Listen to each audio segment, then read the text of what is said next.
Okay, so good morning everyone, welcome you all. आज हम सब लोग एक लाइव ट्रेनिंग के अंदर हैं। वेस्टिज ने एक बहुत ही पावरफुल प्रोडक्ट लॉन्च किया है मेटामाइंड, जिसकी हमने बहुत सारी जानकारी ली, बहुत सारी ट्रेनिंग ली है। लेकिन आज मैं आपको और जानकारी देने के लिए यहाँ पर मौजूद हूँ। मेरा नाम वैशाली वाली है और मैं आज आप लोगों को मेटामाइंड के बारे में ज्यादा बताऊंगी। राइट, तो चलिए जानते हैं कि कॉग्निटिव हेल्थ क्या होती है। कॉग्निटिव हेल्थ का मतलब होता है हमारी ब्रेन हेल्थ। ब्रेन हेल्थ का क्या मतलब है? हमारी ब्रेन बहुत सारे तरीकों से काम करती है। अटेंशन, कंसंट्रेशन, स्पीड, किस तरीके से हम चीजों को याद रखते हैं, ये सारी चीजें हमारी ब्रेन हेल्थ के ऊपर डिपेंड करती हैं। और कॉग्निटिव हेल्थ हमारी पूरी लाइफ में हर जगह पर जरूरी होती है। ऑल एस्पेक्ट्स ऑफ लाइफ, हर तरीके से हमारे हर एक स्टेज ऑफ लाइफ में कॉग्निटिव हेल्थ का एक बहुत ही इंपॉर्टेंट रोल होता है। अगर हम बात करें बच्चों के अंदर, चिल्ड्रन के अंदर, बच्चों को कॉम्पिटिटिव एग्जाम्स देने होते हैं। स्कूल्स के एकेडमिक एग्जाम्स के अंदर बहुत सारा कंपटीशन होता है।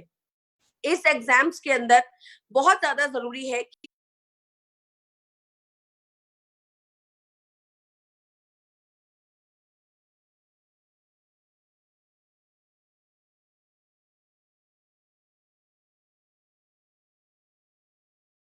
हमारी प्रोफेशनल लाइफ के अंदर एक बहुत कंपटीशन है जिसके साथ हमें कॉप अप करना है।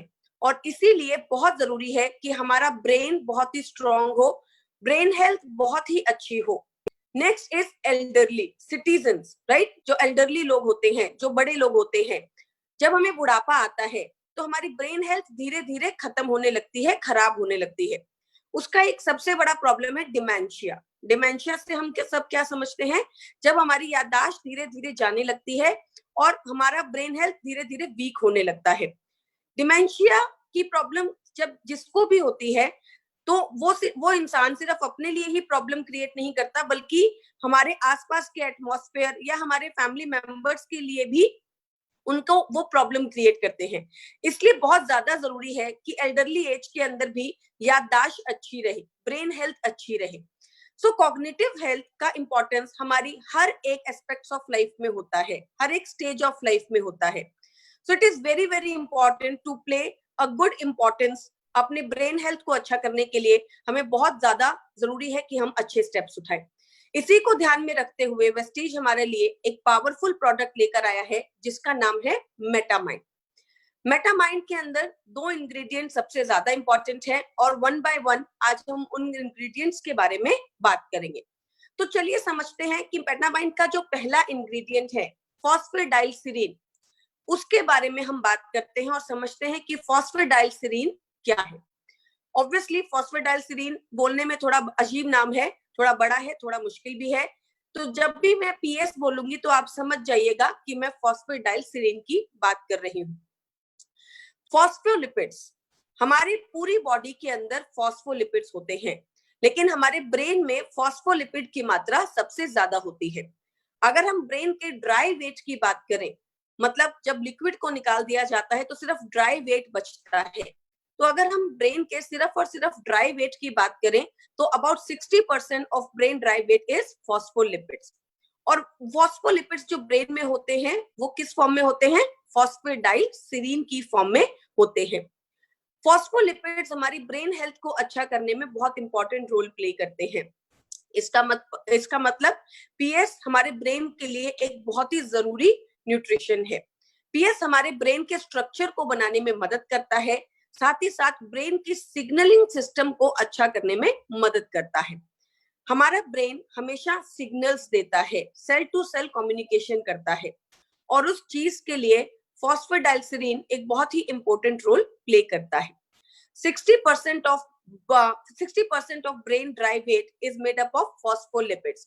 हमारी पूरी बॉडी के अंदर फॉस्फोलिपिड्स होते हैं, लेकिन ब्रेन के अंदर फॉस्फोलिपिड्स की मात्रा सबसे ज्यादा होती है। PS is highly enriched in brain, मतलब फॉस्फेडाइलसिरीन की अगर मैं बात करूं तो उसकी मात्रा सबसे ज्यादा हमारे ब्रेन में होती है, अप्रोक्सीमेटली 18%, राइट। ब्रेन के अंदर 18% ऑफ फॉस्फेडाइलसिरीन होता है, then 3% in your heart and 3% in your liver. इसलिए कहा जाता है कि फॉस्फोलिपिड सबसे ज्यादा जो रिक्वायर्ड होते हैं वो ब्रेन में होते हैं, क्योंकि हमारे ब्रेन के स्ट्रक्चर को बनाने के लिए और सेल टू सेल कम्युनिकेशन को अच्छा करने के लिए फॉस्फेडाइलसिरीन की सबसे ज्यादा इंपॉर्टेंस है। तो चलिए जानते हैं कि फॉस्फेडाइलसिरीन हमारे ब्रेन के अंदर किस तरीके से अच्छे काम करता है, right. Phosphatidylserine cell to cell communication को इंप्रूव करने में मदद करता है। देखिए हमारी बॉडी में बहुत सारा सेल टू सेल कम्युनिकेशन होता है, राइट। जब हमें कोई सिग्नल मिलता है, हम जब किसी भी चीज पर रिएक्ट करते हैं, आपको कोई भी चीज जब बुरी लगती है या अच्छी लगती है, या हमारे हाथ में अगर कोई चोट लग जाती है, या अगर कोई सिचुएशन आ जाती है जिसके ऊपर हमें रिएक्ट करना होता है, तो ये सारी सिग्नलिंग हमारे ब्रेन में चल रही होती है। इस सेल टू सेल कम्युनिकेशन को इंप्रूव करने के अंदर फॉस्फेडाइलसिरीन एक बहुत ही इंपॉर्टेंट रोल प्ले करता है। इसलिए फॉस्फेडाइलसिरीन हमारे ब्रेन सिग्नलिंग को इंप्रूव करता है और सेल टू सेल कम्युनिकेशन को अच्छा करने में हमारी मदद करता है। हम लोगों ने बहुत बार ऑब्जर्व किया है कि कुछ लोग बहुत ही फास्ट होते हैं अपनी चीजों को बताने में, राइट। उनकी ब्रेन सिग्नलिंग बहुत ही फास्ट होती है, किसी भी चीज के रिएक्शन को बहुत ही फास्ट वो ऑब्जर्व करते हैं। इसका मतलब उनका ब्रेन जो सिग्नलिंग है, ब्रेन जो सेल टू सेल कम्युनिकेशन है, वो बहुत ही ज्यादा अच्छा है। इसी ब्रेन टू ब्रेन इसी सेल टू सेल कम्युनिकेशन को इंप्रूव करने में फॉस्फेडाइलसिरीन एक बहुत अच्छा रोल प्ले करता है। फॉस्फेडाइलसिरीन एक बहुत ही सेफ न्यूट्रिएंट है, क्योंकि इसे हम अपनी डाइट के अंदर कंज्यूम करते हैं। हम हमेशा फॉस्फेडाइलसिरीन को अपनी डाइट के थ्रू कंज्यूम करते आए हैं। अगर मैं बात करूं तो जब बच्चा जन्म लेता है तो माँ के पहले पीले दूध के अंदर, कोलेस्ट्रॉम जिसको हम बोलते हैं, माँ के पहले पीले दूध के अंदर उसे फॉस्फेडाइलसिरीन मिलता है। फिश के अंदर, बहुत सारे नॉनवेज जो मीट प्रोडक्ट्स होते हैं उनके अंदर फॉस्फेडाइलसिरीन होता है, और बहुत सारी चीजों के द्वारा हम अपनी डाइट में फॉस्फेडाइलसिरीन का कंजम्पशन करते हैं। पर आज फॉस्फेडाइलसिरीन हमारे भोजन में, हमारी डाइट्स में बहुत ही कम होता जा रहा है। इसका मेन कारण है कि आज हमारी डाइट बहुत ही मॉडिफाइड हो चुकी है। आज हर जगह पर वेस्टर्न डाइट्स देखी जाती हैं। ट्रेडिशनल डाइट्स अगर हम ऑब्जर्व करें तो ज्यादातर खत्म हो चुकी हैं। ट्रेडिशनल डाइट्स आजकल हम बहुत ज्यादा कंज्यूम नहीं करते हैं। डाइट में इंडस्ट्रियलाइजेशन हो चुका है, प्रोसेस्ड भोजन बहुत ज्यादा कंज्यूम करते हैं, बाहर से भोजन लाकर हम बहुत ज्यादा कंज्यूम करते हैं। डाइट्स का ग्लोबलाइजेशन हो चुका है और अर्बन लाइफ जीने की वजह से हमारी डाइट्स में बहुत सारे बदलाव आ चुके हैं।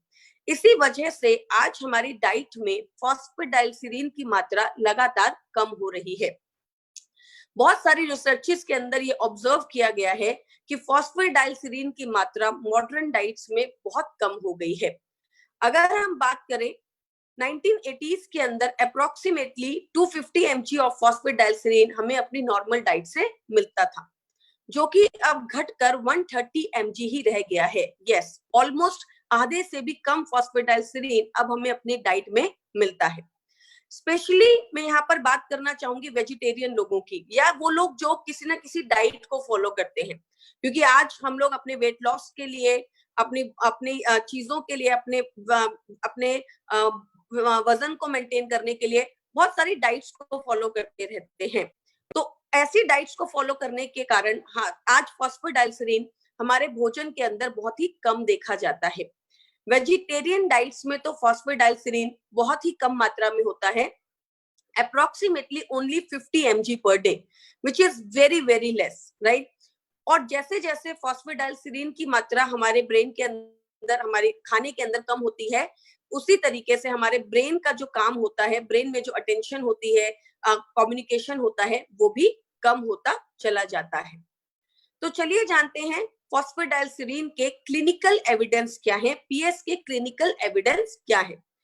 फॉस्फेडाइलसिरीन के ऊपर ऑलमोस्ट 50 क्लिनिकल रिसर्चेस की गई हैं, और सारी रिसर्चेस ने ये बताया है कि फॉस्फेडाइलसिरीन कॉग्निटिव हेल्थ को इंप्रूव करने में बहुत अच्छे रिजल्ट्स देता है। ये सारी रिसर्चेस जो हैं वो मैं बात कर रही हूँ जो रिसर्चेस ह्यूमंस के ऊपर हुई हैं। सब्जेक्टिव रिसर्चेस, ऑब्जेक्टिव रिसर्चेस, हर तरीके की रिसर्चेस को किया गया है, और साथ ही साथ उसमें ऑलमोस्ट हर तरीके के जो सीनियर्स होते हैं या जो एडल्ट्स होते हैं, जो बच्चे होते हैं, हर एज ग्रुप के लोगों को लिया गया है। और फॉस्फोडाइलसिरीन ने हर एज ग्रुप में लोगों की कॉग्निटिव हेल्थ को इंप्रूव करने में मदद की है। तो चलिए जानते हैं कि फॉस्फोडाइलसिरीन हमारी किस तरीके से मदद करता है। फॉस्फोडाइलसिरीन ह्यूमन ब्रेन के अंदर कॉग्निटिव फंक्शन को इंप्रूव करता है। बहुत सारी रिसर्चेस है जिन्होंने ये शो किया है, जिन्होंने ये प्रूव किया है कि daily intake of phosphatidylserine can really improve the cognitive health. तो चलिए अब कुछ रिसर्चेस के बारे में बात करते हैं, कुछ स्टडीज के बारे में बात करते हैं। एक रिसर्च जिसके बारे में मैं यहाँ पर बात करना चाहती हूँ, फॉस्फोडाइलसिरीन को एक 59 ईयर ओल्ड लेडी को दिया गया जिनकी कॉग्निटिव हेल्थ धीरे धीरे डिक्लाइन हो रही थी। ये हम सब जानते हैं कि जैसे जैसे हमारी एज बढ़ती है, धीरे धीरे हमारी कॉग्निटिव हेल्थ वीक होने लगती है। हमारी याददाश्त हम चीजें भूलने लगते हैं, हम चीजों के ऊपर इतना फ्लेक्सिबल नहीं होते हैं, हम बहुत ज्यादा अटेंटिव नहीं रह पाते हैं, अटेंशन के अंदर प्रॉब्लम आने लगती है। सो बेसिकली ये सारी कॉग्निटिव हेल्थ के अंडर आती है। जैसे जैसे हमारी एज बढ़ती है, हमारी कॉग्निटिव हेल्थ भी डिक्लाइन होने लगती है। तो जब एक 59 ईयर ओल्ड लेडी को 500 mg पर डे पीएस दिया गया, मतलब फॉस्फोडाइलसिरीन दिया गया ऑलमोस्ट 3 वीक्स के लिए, तो उनकी कॉग्निटिव हेल्थ के अंदर इंप्रूवमेंट देखी गई। यहाँ पर आप कुछ पिक्चर्स देख रहे हैं। ये पिक्चर्स हमारे ब्रेन को शो कर रही हैं। जब हम बात करते हैं ब्लू और ग्रीन जहां पर आपको दिखाई दे रहा है, वहां पर लो ब्रेन एक्टिविटी को वो शो कर रहा है। मतलब ब्लू और ग्रीन जो कलर है वो लो ब्रेन एक्टिविटी को शो कर रहा है। जब धीरे धीरे फॉस्फोडाइलसिरीन दिया गया तो ये जो ब्लू और ग्रीन था ये चेंज होकर येलो और ऑरेंज के अंदर बदल गया। येलो और ऑरेंज हाई ब्रेन एक्टिविटी को शो करता है। तो आपको इसके अंदर दिखाई दिया, इस रिसर्च के द्वारा, इस स्टडी के द्वारा हमें पता चला कि जब हमने फॉस्फोडाइलसिरीन को कंज्यूम किया तो हमारी ब्रेन की एक्टिविटी धीरे धीरे क्या होने लगी, अच्छी होने लगी, इंक्रीज होने लगी। सो ये शो करता है कि फॉस्फोडाइलसिरीन हमारे ब्रेन के अंदर कॉग्निटिव हेल्थ को इंप्रूव करने में हमारी मदद करता है। चलिए कुछ और रिसर्चेस के बारे में बात करते हैं। PS consumption improves cognitive functions of students. बचपन के अंदर, स्टूडेंट लाइफ के अंदर कॉग्निटिव हेल्थ बहुत ही इंपॉर्टेंट रोल प्ले करती है।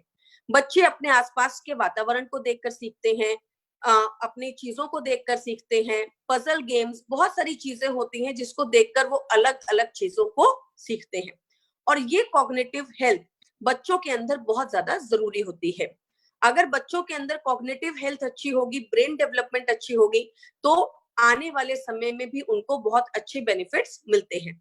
तो पीएस कंजम्पशन अगर हम रोजाना देखें, almost 100 mg per day, 100 mg per day PS consumption अगर स्टूडेंट्स को दिया जाता है तो उनकी कॉग्निटिव हेल्थ को इंप्रूव करने में मदद मिलती है, which is the exact amount जो हमारे मेटामाइंड के अंदर मौजूद है, राइट, 100 mg पर डे। तो हमें इससे पता चलता है कि स्टूडेंट्स के अंदर उनकी ब्रेन डेवलपमेंट को अच्छा करने के लिए, साथ ही साथ उनकी कॉग्निटिव हेल्थ को अच्छा रखने के लिए पीएस मतलब फॉस्फोडाइलसिरीन बहुत ही अच्छे रिजल्ट्स देता है। अब हम बात करते हैं कि पीएस फॉस्फोडाइलसिरीन लॉन्ग टर्म इफेक्ट्स देता है। यस, फॉस्फोडाइलसिरीन जब कुछ लोगों को दिया गया और कुछ समय के बाद उसको देना बंद कर दिया गया, मतलब आफ्टर 3 मंथ्स जब उसको देना बंद कर दिया गया, तब भी देखा गया कि ब्रेन हेल्थ बहुत ही अच्छी रहती है। कुछ समय के बाद जब चेक किया गया तो ऑब्जर्व किया कि ब्रेन हेल्थ अभी तक भी अच्छी है। इसका मतलब ये है कि फॉस्फोडाइलसिरीन लॉन्ग टर्म इफेक्ट्स देता है, राइट। फॉस्फोडाइलसिरीन हो सकता है कि धीरे धीरे इफेक्ट्स दे, लेकिन उसके इफेक्ट्स हमेशा लॉन्ग टर्म होते हैं। यूएस एफडीए ने फॉस्फोडाइलसिरीन को अप्रूव किया है। कंजम्पशन ऑफ फॉस्फोडाइलसिरीन में reduce the risk of dementia. Yes, elderly people के अंदर डिमेंशिया, जो भूलने की प्रॉब्लम होती है, उसे इंप्रूव करने में मदद करता है। साथ ही साथ उन्होंने ये भी अप्रूव किया है कि फॉस्फोडाइलसिरीन जो होता है कॉग्निटिव हेल्थ को इंप्रूव करने में मदद करता है। तो चलिए पीएस के बेनिफिट्स को एक बार समराइज कर लेते हैं। पीएस जो है ब्रेन के लिए एक नेचुरल बिल्डिंग ब्लॉक है, जो कि हम अपनी डाइट से भी लेते हैं, माँ के दूध से लिया जाता है। तो बहुत ही बहुत ही सेफ चीज है, बहुत ही सेफ न्यूट्रिएंट है जो कि हम अपनी डाइट से भी कंज्यूम करते हैं। ये बहुत ही सेफ है और इसके कोई साइड इफेक्ट्स नहीं है। ये ब्रेन हेल्थ को सपोर्ट करता है और साथ ही साथ बहुत सारे क्लिनिकल रिसर्चेस हैं, क्लिनिकल स्टडीज हैं जो कि इसकी बेटरमेंट को, इसके काम को प्रूव करती हैं, जो कि बताती हैं कि ये हमारी मेमोरी फंक्शन को अच्छा करता है और मेमोरी की एजिंग को होने से रोकता है। अब बात करते हैं हमारे दूसरे इंग्रेडिएंट के बारे में, आयरन, राइट। हम सब जानते हैं कि इसके अंदर फेरिक सैचुरेट डाला गया है। तो चलिए बात करते हैं कि फेरिक सैचुरेट मेटामाइन के अंदर क्या बेनिफिट देता है। फेरिक सैचुरेट को माइक्रो इनकैप्सुलेटेड किया गया है, राइट। तो चलिए जानते हैं कि आयरन हमारी बॉडी में क्या मदद करता है। आयरन हमारी बॉडी में ऑक्सीजन को ट्रांसपोर्ट करता है हमारी बॉडी के अंदर, और सबसे ज्यादा ऑक्सीजन हमारी ब्रेन के अंदर यूटिलाइज होती है। जब हम एंशियस होते हैं, जब हम नर्वस होते हैं, जब हम गुस्सा होते हैं, तो हमेशा हमें बोला जाता है कि आप डीप ब्रीथ कीजिए। हम सब जानते हैं कि अगर हमारे ब्रेन में ऑक्सीजन की कमी हो जाए तो हमारा ब्रेन पूरे तरीके से काम नहीं कर पाता है। इसलिए हमारी पूरी बॉडी के अंदर जो मैक्सिमम ऑक्सीजन का यूजेज होता है वो हमारे ब्रेन में होता है। सो जो आयरन है वो हमारे ब्रेन के अंदर ऑक्सीजन को ट्रांसपोर्ट करने में मदद करता है। साथ ही साथ हमारी कॉग्निटिव फंक्शन को, कॉग्निटिव हेल्थ को भी इंप्रूव करने में मदद करता है। आयरन एक हाईली रिएक्टिव होता है, इसी वजह से, क्योंकि आयरन नेचर में हाईली रिएक्टिव होता है, वो ऑक्सीजन के साथ अपना बाउंड बनाता है। आयरन हाईली रिएक्टिव होता है जिसकी वजह से जब हम उसे सप्लीमेंट करते हैं या फोर्टिफाइड करते हैं, तो अगर उसे कंज्यूम किया जाता है तो उसके कुछ अनवांटेड इफेक्ट्स आते हैं, जैसे नोजिया, वॉमिटिंग, राइट। इसी वजह से हमारे इस प्रोडक्ट के अंदर आयरन को माइक्रो कैप्सुलेटेड टेक्नोलॉजी के द्वारा डाला गया है। माइक्रो इनकैप्सुलेटेड टेक्नोलॉजी एक बहुत ही पावरफुल टेक्नोलॉजी है। इसके द्वारा आयरन जो होता है उसकी बायो अवेलेबिलिटी अच्छी हो जाती है, लेकिन उसका जो मेटालिक टेस्ट होता है या उसकी जो रिएक्टिविटी होती है वो कम हो जाती है। आयरन जो होता है दो तरीके से मिलता है, एक होता है इनसॉल्युबल आयरन सॉल्ट्स, एक होते हैं soluble iron salts. Insoluble iron salts की बायो अवेलेबिलिटी बहुत ही कम होती है। सॉल्युबल आयरन सॉल्ट्स की बायो अवेलेबिलिटी अच्छी होती है, लेकिन उसके अंदर एक प्रॉब्लम है कि उसके अंदर मेटालिक टेस्ट होता है। इसीलिए हमारे आयरन को हमने माइक्रो इनकैप्सुलेटेड टेक्नोलॉजी के थ्रू डाला है, जिसकी वजह से उसकी बायो अवेलेबिलिटी इंप्रूव होती है, लेकिन उसका मेटालिक टेस्ट जो होता है वो क्या हो जाता है, कम हो जाता है। कोई टेस्ट उसमें नहीं रहता है, खत्म हो जाता है, राइट। माइक्रो इनकैप्सुलेटेड आयरन का बेनिफिट क्या है? Lack of metallic mouth feel, जो माउथ के अंदर जो मेटालिक फील आता है, जो टेस्ट आता है वो कम हो जाता है। टीथ डिस्कलरेशन कंट्रोल हो जाता है, बायो अवेलेबिलिटी अच्छी रहती है, और साथ ही साथ जो जीआई ट्रैक के अंदर जो डिस्कम्फर्ट होता है, जो प्रॉब्लम होती है, वो भी कम हो जाती है। तो चलिए जानते हैं कि आयरन के क्या बेनिफिट्स हैं। आयरन कॉग्निटिव फंक्शन को इंप्रूव करने में मदद करता है। माइक्रो इनकैप्सुलेटेड आयरन इसके अंदर मौजूद है, जो इसके अंदर मेटालिक टेस्ट नहीं है, साथ ही साथ कोई भी नेगेटिव साइड इफेक्ट्स नहीं होते हैं, और बायो अवेलेबिलिटी कंफर्म्ड होती है, बिकॉज ये क्लिनिकल स्टडीज के द्वारा कंफर्म की गई है। तो चलिए जानते हैं हमारे जो दो इंग्रेडिएंट्स हैं हमारे प्रोडक्ट्स के अंदर, मेटामाइन के अंदर, फॉस्फेडाइलसिरीन और फेरिक सैचुरेट, राइट। फॉस्फेडाइलसिरीन और फेरिक सैचुरेट दोनों ही हमारी मॉडर्न डाइट के अंदर बहुत ही कम हो गए हैं। आयरन की डेफिशिएंसी भी लगातार देखी जाती है। फोर्टिफिकेशन और सप्लीमेंटेशन जो होता है एक मेन ऑप्शन बचता है इन दोनों न्यूट्रिएंट को कंज्यूम करने के अंदर। दोनों ही एलिमेंट्स को, दोनों ही जो हमारे न्यूट्रिएंट्स हैं उनके बहुत सारे क्लिनिकल रिसर्चेस हैं, बहुत सारी क्लिनिकल स्टडीज हैं जो कि ये शो करती हैं कि इनके बहुत सारे बेनिफिट्स हैं। Mode of action of iron and phosphatidylserine are different, meaning that combining them can be a synergistic effect. जब ये दोनों मिल जाते हैं तो एक सिनर्जिस्टिक इफेक्ट देते हैं, जो कि हमारे प्रोडक्ट को एक बहुत ही बेहतरीन प्रोडक्ट बना देता है। अब बात करते हैं प्रोडक्ट की यूएसपीज के बारे में। इंटरनेशनल क्वालिटी पीएस, फॉस्फेडाइलसिरीन जो है वो इंटरनेशनल क्वालिटी का है, एफडीए एंड ग्रास अप्रूव्ड है, जो कि ये शो करता है कि ये प्रोडक्ट 100% सेफ है कंज्यूम करने के लिए। वेजिटेबल सोर्स फॉर्मूला है और साथ ही साथ साइंटिफिकली प्रूवन फॉर्मूला है। जैसा कि मैंने आपको बताया कि बहुत सारी क्लिनिकल रिसर्चेस हैं जो इस प्रोडक्ट की एफिशिएंसी को प्रूव करती हैं। Thank you. आशा करती हूँ कि आपको ये प्रेजेंटेशन, आपको ये जानकारी अच्छी लगी होगी। मैं आपसे रिक्वेस्ट करती हूँ कि इस जानकारी को आप ज्यादा से ज्यादा अपने डाउनलाइंस तक फैलाइए ताकि उनको इस प्रोडक्ट की जानकारी मिले और वो ज्यादा से ज्यादा इस प्रोडक्ट को कंज्यूम करें। Thank you. Wish you wealth.